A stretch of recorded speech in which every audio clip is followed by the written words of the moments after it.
हरे कृष्णा दंड प्रणाम। भगवद गीता के अध्याय के श्लोक संख्या 21 के बारे में विचार करें। अज्ञान तिमिरान्धस्य ज्ञानाञ्जन शलाकया चक्षुरुन्मिलितं येन तस्मै श्री गुरुवे नमः।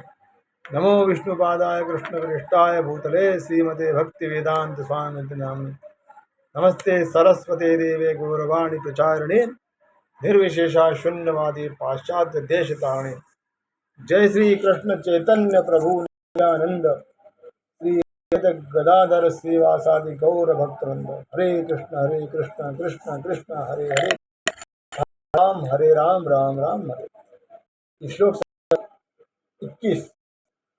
यो यो याम तनुं दया चितुमति तस्य तस्यां श्रद्धां ताम नाम्यहम्। यानी भगवान कहते हैं कि मैं प्रत्येक जीव के हृदय में परमात्मा रूप में स्थित हूँ।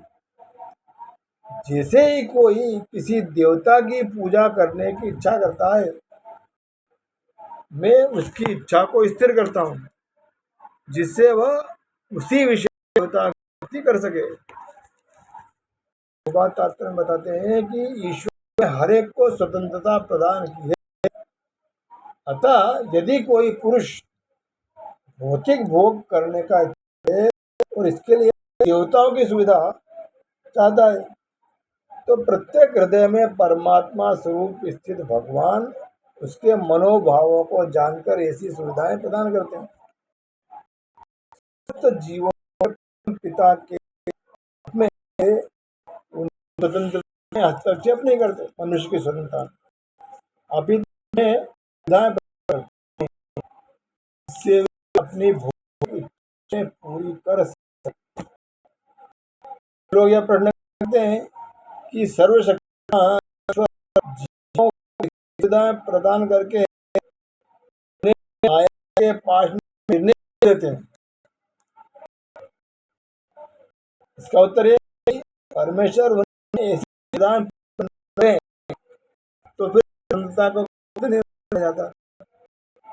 वे भी जीवों को स्वतंत्रता प्रदान करते, चाहे कोई कुछ करे या न करे।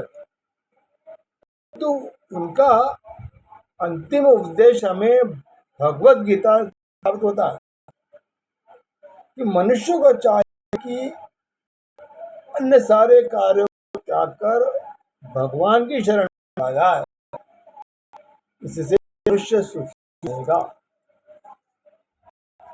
आत्मा तथा परमात्मा दोनों ही परमेश्वर की इच्छा के,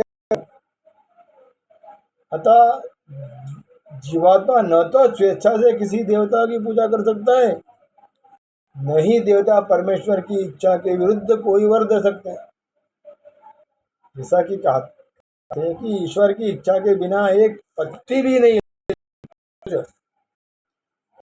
हमारा जो संसार में पीड़ित है वो देवताओं के पास जाते हैं, क्योंकि वेदों में का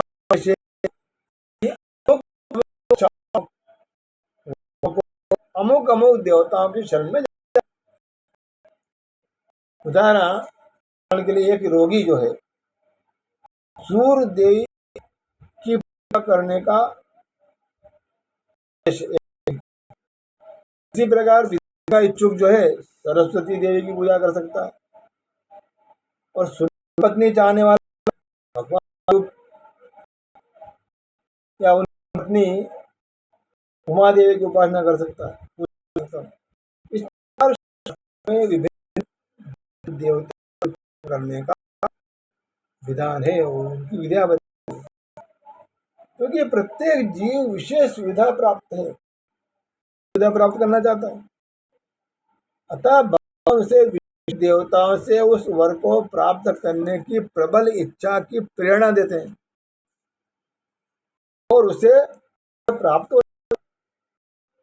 किसी विशेष देवता के पूजन विधि भी भगवान द्वारा ही विनियोजित की जाती है। जीवों में वो देवता नहीं, तो भगवान परमात्मा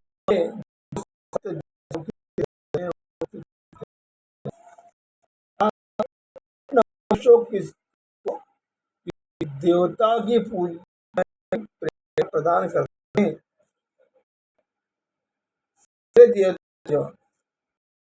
भगवान के विराट शरीर के विभिन्न अंग स्वरूप, अतः वे स्वतंत्र नहीं होंगे।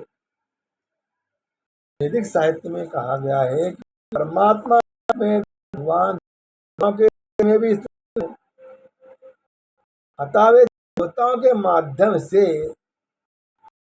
जीव की पूरी करने की व्यवस्था है। तो जीव दोनों ही परमेश्वर की इच्छा पर निर्भर होते हैं, परमेश्वर की पर ही आश्रित हैं, वे स्वतंत्र हैं। हरे कृष्ण।